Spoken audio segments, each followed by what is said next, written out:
I assure you, your eyes shall well up with elation, not sorrow. Your question may be, why tears of joy? The answer lies in the God who observes the moments you shed tears of distress, who applauds your earnest endeavors, your humble pursuit. He sees all the times when your resilience refused to wane, and you continued to yearn for a closer communion with him, no matter how high the tide. Consider how completely you commit yourself to his calling, wherever in life it takes you. Even if it's a seemingly minor task, you engage with it passionately, with utmost dedication. Every deed, every act, you carry out with the intention of serving God. God understands the complexity of this pursuit. Indeed, it is a struggle, not a cakewalk. Many venture into the path of Christianity with a vision of an eternal summer, a continuous rainbow arching across the sky. Little do they realize, God's way often leads you through purifying fires and refining storms, shaping you in his image. This process often necessitates stripping away worldly entanglements. Indeed, it's no effortless task to untangle from worldly distractions, to shed its heavy yoke. However, the key is to trade this burden for Jesus' yoke, for God's light. To remain steadfast in this exchange is a ceaseless struggle. Many may not comprehend the rigor of this spiritual battle, but God sees it all. He admires your obedience, your unswerving faithfulness. Why does he honor this? First, you're his beloved child. Second, he acknowledges the sacrifices you have made. Third, he realizes the difficulty of the path you've taken. Indeed, the path is fraught with challenges. God has witnessed your separation from individuals no longer compatible with your spiritual journey, those no longer fitting in the grand design of your purpose. He's noted the occupations you've relinquished that contradicted your core values and morals. You've made significant sacrifices. God has seen the worldly pursuits you've had to forego to walk his path, to fulfill his divine calling. He appreciates your allegiance to his way, your obedience, and honors it. How can I be so sure of your unwavering pursuit of God's kingdom? Because you're attuning your ears to this message now. Those who are not in earnest, persistent pursuit of God, who aren't aligning their steps with the divine plan, aren't heeding messages of this nature. While most are consumed by their daily grind, so engrossed in their individual pursuits that it fills the majority of their hours, you are here, tuned in, present, and open to the divine words that are destined for your ears alone. This is no coincidence. You are here because God has a purpose for you that extends beyond the mundane. His gaze is upon you at this very moment.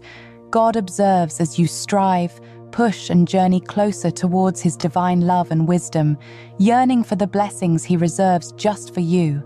He is witness to your tears of surrender as you relinquish what no longer serves you.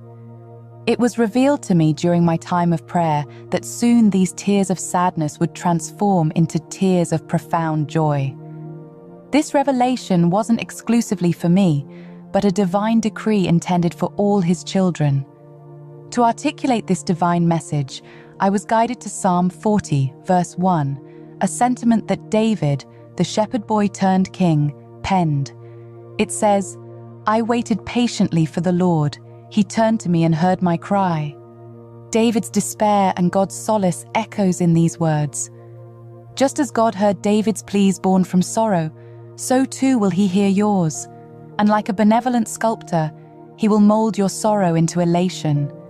In the depths of our desolation, God lifts us from the abyss, placing us firmly on a solid rock of unwavering faith. This transformation, from our lowest point to a place of strength, is followed by a joyous new melody that springs from our lips, a hymn of praise to our God. When the tears of sadness fall, they fall due to the uncertainty that hangs heavily in our hearts about what lies ahead, the fear of the unknown, the dread of what tomorrow, next week, or even next year might bring. There's a sense of trepidation that accompanies letting go, bidding farewell to the familiar, without any inkling of what will fill the void. It's a daunting prospect, enough to drive one to tears.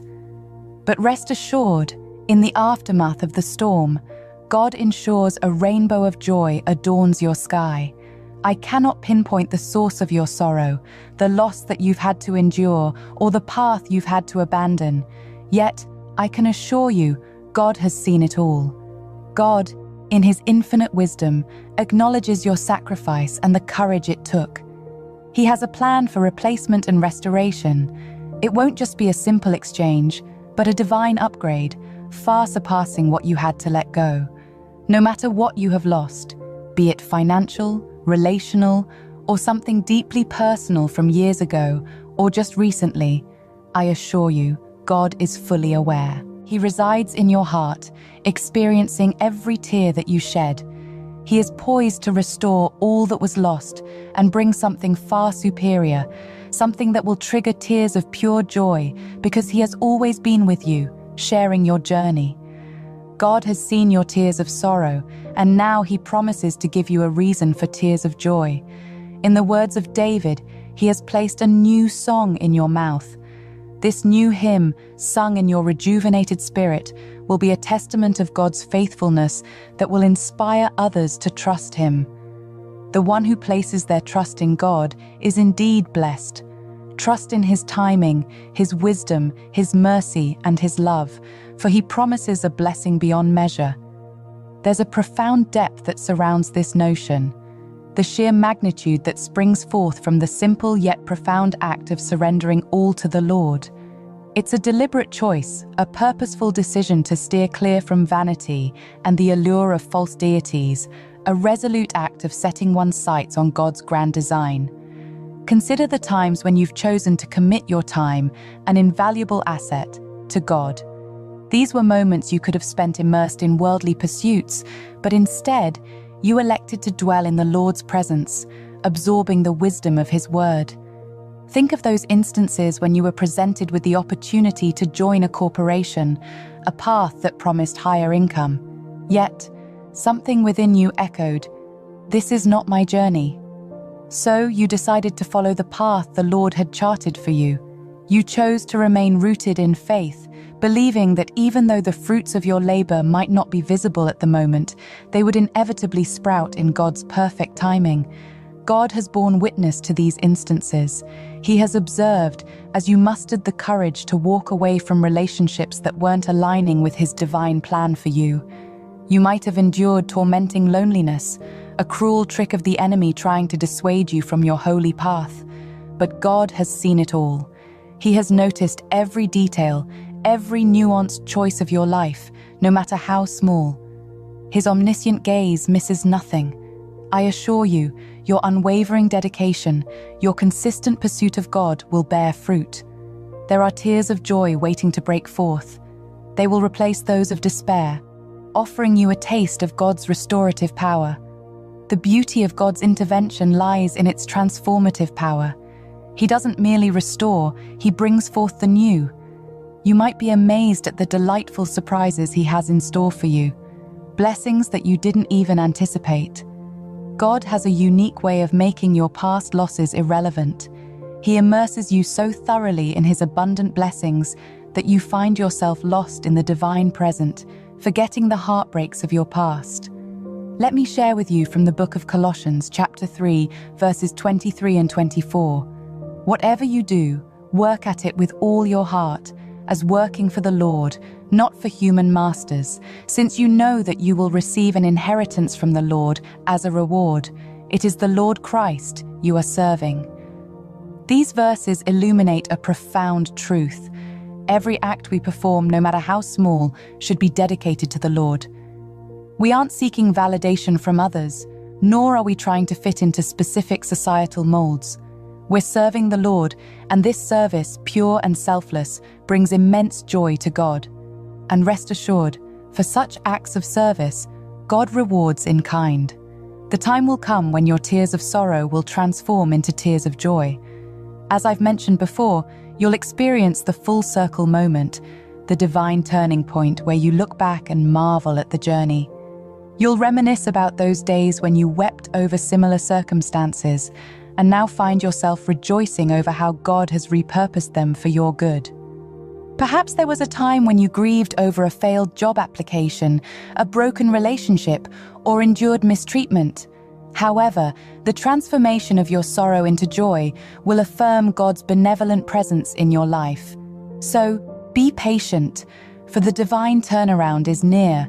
There's a rhythmic pulse to life, a pattern that's often elusive, and yet distinctively bears the signature of God.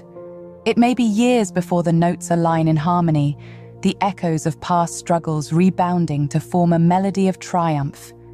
Imagine you're in the midst of a familiar scene, a déjà vu of hardship, but suddenly the narrative flips. Why? Because God has a profound propensity for turning tables, for taking that which was meant for your pain and shaping it into a source of joy and strength. Imagine those who have experienced the anguish of disrespect, the gut-wrenching sting of abandonment. Their tears, once a testament to their heartbreak, will soon be an expression of joy as God ushers someone new into their lives. This person, unlike the one before, will value them, honor them, and truly appreciate their worth. They will be a living testament to God's ability to reverse our fortunes, to paint vibrant streaks of joy over our canvas of sorrow. And then there are those who are wrestling with illness, every breath an uphill battle. But they too will shed tears of joy because God, in His infinite mercy, will grant them healing. Their cries of despair will be replaced by shouts of praise. Their dance of mourning will morph into a dance of joy.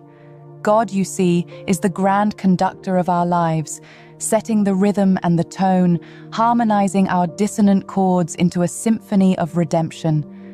Now, some of you have already experienced this profound transformation. You've tasted the bittersweet tears of joy that spring from hardships turned to victories. If you're one of those blessed souls, I encourage you to share your journey in the comments below. Your testimonies are powerful. They are beacons of hope, helping others navigate the stormy seas of their struggles. For I too have known the binding shackles of financial constraints, have felt the crushing weight of unfulfilled desires. Yet I've learned that sowing seeds of faith into these areas of our lives can bring about a divine harvest. It's about intertwining our faith with action, about demonstrating to God that we are not merely wishful thinkers, but active participants in His plan. I don't just plant a seed and leave it to its fate. No, I actively tend to it, constantly checking on its progress, whispering prayers over it, nurturing it with expectation and surrender. There's a sense of co-creation in this, a partnership with God where I say, "Look, I have done my part. I have sown the seed and now I wait for your miracle to unfold."